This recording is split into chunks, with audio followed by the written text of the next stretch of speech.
Okay, good morning, good morning. Happy Sunday. Bossing. All right. Welcome to Dotska TV. So we have a new tutorial for today. It's all about how to get to third floor and fourth floor in Don Juan Cave. So especially kung mag-grind na kayo mga boss, mas maganda mag-grind dito sa cave, kaso lang maraming kasabayan, maraming sawsaw. So I will teach you on how to get to third floor and fourth floor Don Juan Cave, because initially it's very hard to go inside. There are a lot of turns. So shout out to Boss Lavi on giving us a tutorial as well on how to get to the third floor and fourth floor. So initially kasi yung sa PC, parang iba yung sa PC. Nakalimutan ko yung sa PC, pero feel ko iba yung sa PC, hindi ganito kasi parang dungeon dito sa loob ng Don Juan Cave compared sa PC, iba yon. Yun yung alam ko na daanan. So yung sa mobile hindi, kaya napaturo tayo syempre. Dito portal to eh. Yung sa PC is maraming pwedeng daanan, tapos may talaga. Hindi ka na kailangan mong magtipid, 'di ba? Yung papasok sa loob, may teleport. Walang teleport doon sa PC na Silk Road, wala ganon. So yun yung kaibahan ng mobile Silk Road. Parang dungeon din siya. Okay. So if you're new to the channel, don't forget to subscribe and support us by liking the video. Comment down below if you have some questions, or if you would like to have a certain topic that you would like us to create a content for. Okay, so mga boss, welcome again. Happy Sunday. So let's start. So guide for moving to the second floor, third floor and fourth floor Don Juan Cave for us to grind. Again, shout out to Boss Lavi ng BYG Guild. Joseph. Okay, so dito muna tayo. Yan. So yung guide is dito ko yung guide na susundin natin sa baba. Pero pwede din ma-apply niyo dito sa taas, okay? So sa baba lang muna tayo. Iba din kasi yan, iba din dito. Alright, so the first guide will just be at the bottom for you to get to the second, third, and fourth floor. But if you want to go here, just use the same setup. If I go here, then you should also go here. You can see this one. This is the path. Alright. So let's we're going to go here. And then on the top, it's here. So let's move here, because there's the entrance here. There's also an entrance. So if you're going to flip it, you can just go here, I think, or here. So it's just like a mirror facing down and then upwards. Okay? Basta yun na yun. Sundin nyo lang yung kung basta pwede kayong dumaan sa taas, pwede din kayong dumaan sa baba. Alright?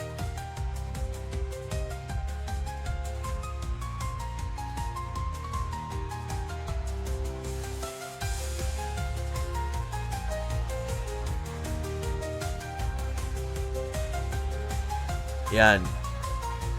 So, check map. Okay, so ito yung first entrance to second floor. Okay. First entrance to second floor.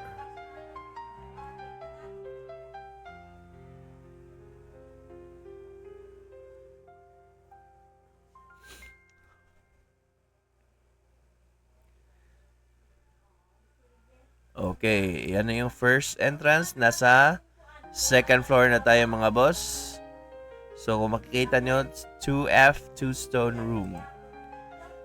So, para pumunta sa taas, sa third floor, punta kayo dito, sa kabila niya.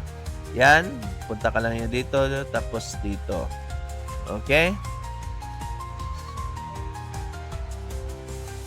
Alright.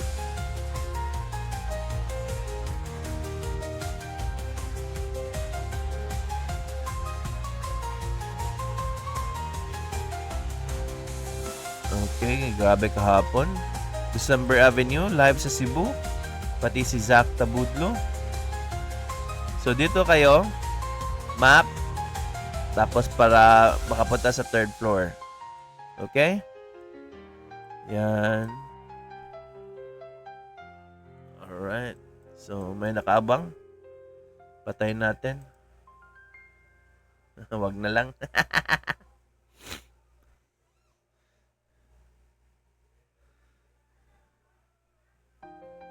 Oh. Nasa third floor na tayo mga boss. Ganun lang ka-easy. Third floor. Okay. So, may mall na. Kumusta naman yung mall dyan? Okay. So, papuntang... Lumatay pala. So, papuntang third floor. Mapa muna tayo. Okay. So, papuntang third floor dito tayo dadaan. Okay?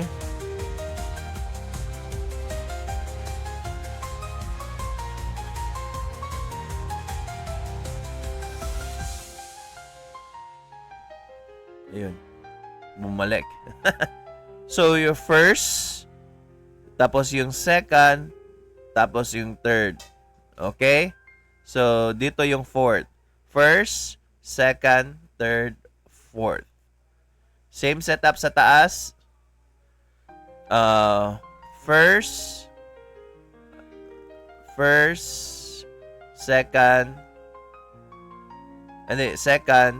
third, fourth. Okay.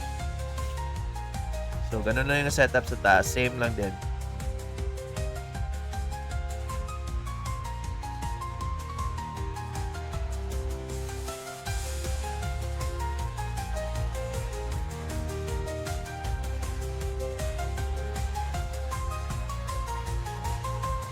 Okay. Ito yung entrance patungo sa fourth floor. Ganda mo pa level dito, guys. Isa lang yung sinusolo lang niya yung lahat ng maps. Pero hindi tayo dyan. Actually, pwede na dun eh. Anong level? 62. Masyadong mababa. Yan. So, ito na yung entrance sa fourth. Nagpapalevel na tayo sa nutshell eh.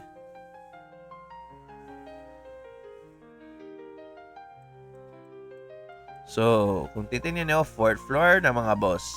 So, andito na tayo sa fourth floor. Ito yung mapa. Dito tayo lumabas sa monk na nakahiga. Okay. Pasyalin na. Magpasyal tayo dito.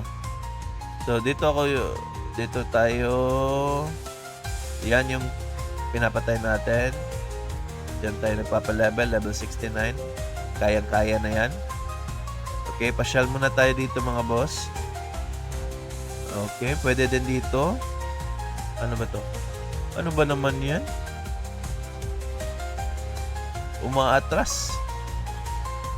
Yacha. Yung kanina nutshell, ito yacha. Yan. Maliwanag din sa loob. Okay. Alright.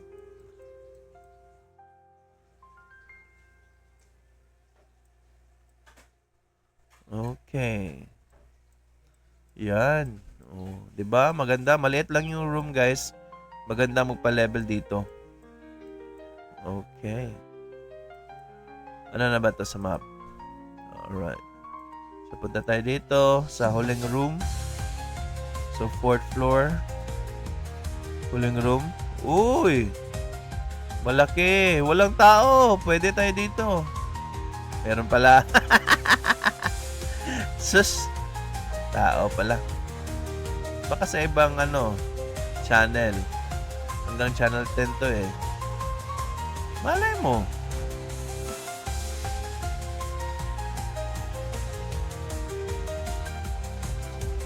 Dami na papalevel, 2.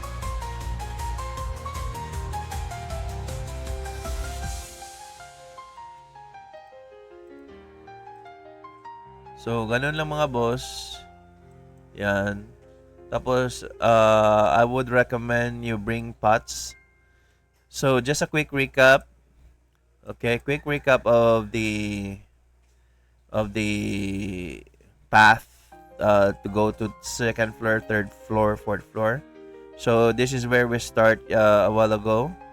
So, first is you're going to go here. So, you're going to go there. So, this is the first floor. Way to second floor. And then second floor, once you will spawn here, you need to go here. Second floor to third floor. And then, I forgot where. So you will spawn here, something here. And then you need to go here, third floor to fourth floor. Tapos, ito yung panghuli para papasok sa fourth floor. So, dito ka magsuspawn. Tapos, lipat ka dito. Basta yun na yun. I-replay nyo lang yung video kung saan tayo dumaan, okay? Alright. So, check muna natin to. Hanap tayo ng ibang channel. Dito tayo pa level. Sana walang... Oh, pwede na siguro dito.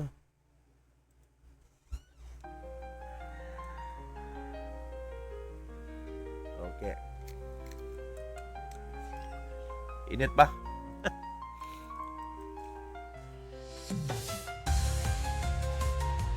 Okay. Yun. Namatay na yung aso. Bear natin.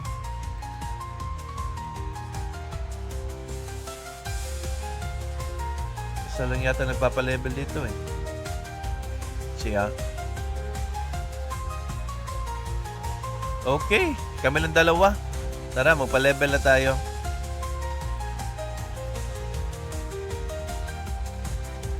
Four hours na agad. Walang patayan. 3 hours na muna. Isang 2 hours. Tapos isang 1 hour.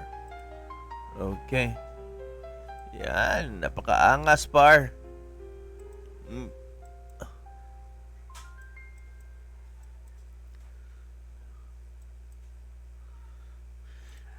Tapos yung skills na lang. Skills. Tanggalin natin. Yung di natin kailangan. Di natin kailangan yan.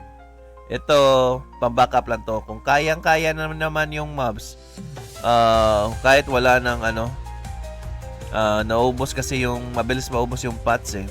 Pero kapag medyo para panigurado, lalo na pag medyo masakit yung monster, gumamit kayo ng snow shield.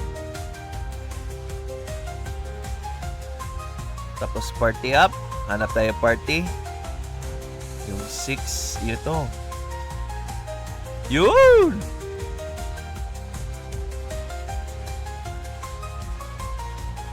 Actually, sabi nila, mas maganda daw yung ito, plus 25% yung party. Pero makikita mo naman, marami namang nagpa-party eh. Kasi kapag mapatay mo naman yung party mob, malaki naman yung bigay niya. Yung kailangan mo lang talaga is malaki yung damage mo din para mas mabilis mapatay mo yung party monster. Kasi kapag matatagalan ka, medyo matatalo ka sa oras sa training time. Kailangan mo i-maximize yung training time. Tapos hindi pa pala ito nakaset yung skills natin. So, sa mga nagtatanong dyan kung ano yung skills natin, ito, palitan natin to. Ito. Yan. Usually, tagwa 1 hit lang to eh. Yun, may party monster na. Tapos kapag may may Zerk na agad. Wala nang intro. Yan.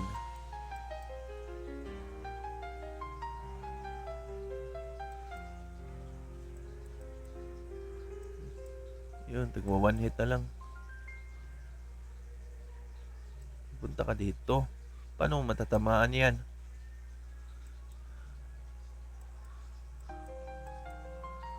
Yun. Boom, sabog. Boom.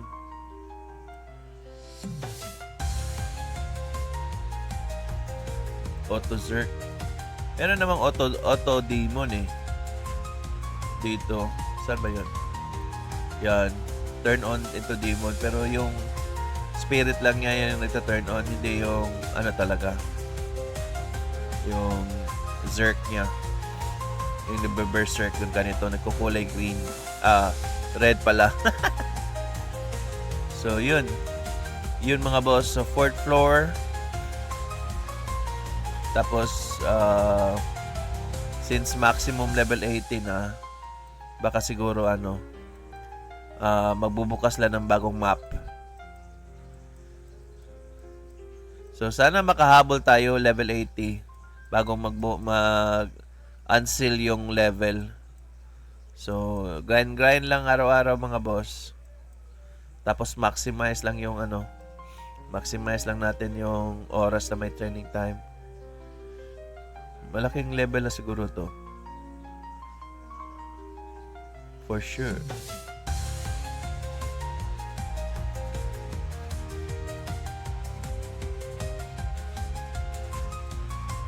Okay lang yan. Sana makatanggap tayo ng drop naman na seal item. By the way, kung nasa Ares server kayo, baka kailangan nyo to. Meron tayong plus 7 na shield. Yan. 578 lang. Meron tayong female legs armor. 578 din. Meron tayong normal item, 71 plus 5, 158 lang. Pinakamura na benta. Degree 8, ito yung nabili ko na protector instead of armor sana. So, kaya binenta natin yan para makabili tayo ng shoulder na seal. Yan. So, 527 lang. Yung naka-vend doon sa market is 527 pero walang plus 5.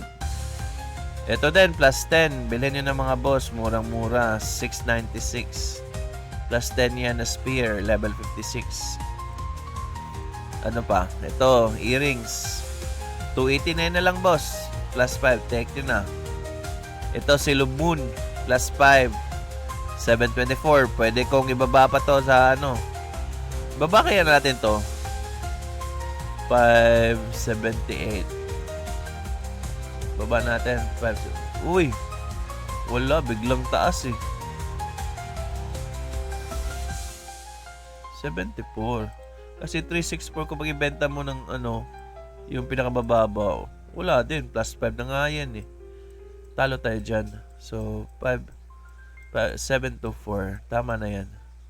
Okay? So, ano pa? Ito. Degree 7 chess. 578 plus 5. Na yun. Naka-refine na yung mga boss. Titignan yung mga stats. Maganda na yan. Ito. Necklace, 578. Yan. Tapos, shoulder na naman na degree 7, 578. Bilhin nyo na mga boss. Alright. So, yun lang. Hopefully, may nakatulong tayo sa mga nahihirapan dyan, paikot-ikot dyan sa cave. Kung saan dadaan patungo sa 3rd floor at sa 4th floor. And again, shout out to Boss Labby from BYG Guild for teaching us the way to 3rd floor and 4th floor. Ano pa? So, May upcoming event na naman yung BYG. So, abang-abang lang guys. Hindi muna natin i-announce. Hindi pa kasi na-finalize yung mga details. At, ano pa ba? Yun. Maraming salamat sa mga sumali sa hide and seek event namin last Friday. Maraming nanalo. Yung cash prize is GCash. Almost 3,000 yata yun. I'm not sure, pero almost 3,000 yata yung price. So, napalaki. Thank you sa lahat ng mga sponsors. Nag-ambag-ambagan para makalaro. So, at the same time, yung hide and seek na event namin, hindi lang exclusive for BYG. May first phase tsaka second phase yon, or first stage tsaka second. The first stage is yung BYG lang yung nag-hide and seek exclusively. Tapos yung sa second phase, mas mataas yung price, pero all Pinoy para sa lahat na ng Pinoy na nasa Aris server. And again, we are still recruiting members. So just message us, message our page, or you can message yung sikat yan sa group namin, sa Silk Road groups na mobile, si Boss J, yung parating kabanggaan ng kabag-iran ng basta kabag-iran ng isa ni Edgar. Okay. Ano ba? May term dyan yung kasangga ng ano. Basta yun na yun. Alright, so don't forget to subscribe, support our channel. Well, it's free. Just like and subscribe. It's just for free, so that you'll be updated as well for our new content that we will be uploading. Especially like this can be helpful for you guys. Okay, so yun lang. Happy Sunday, everyone. Thank you. Have a great day.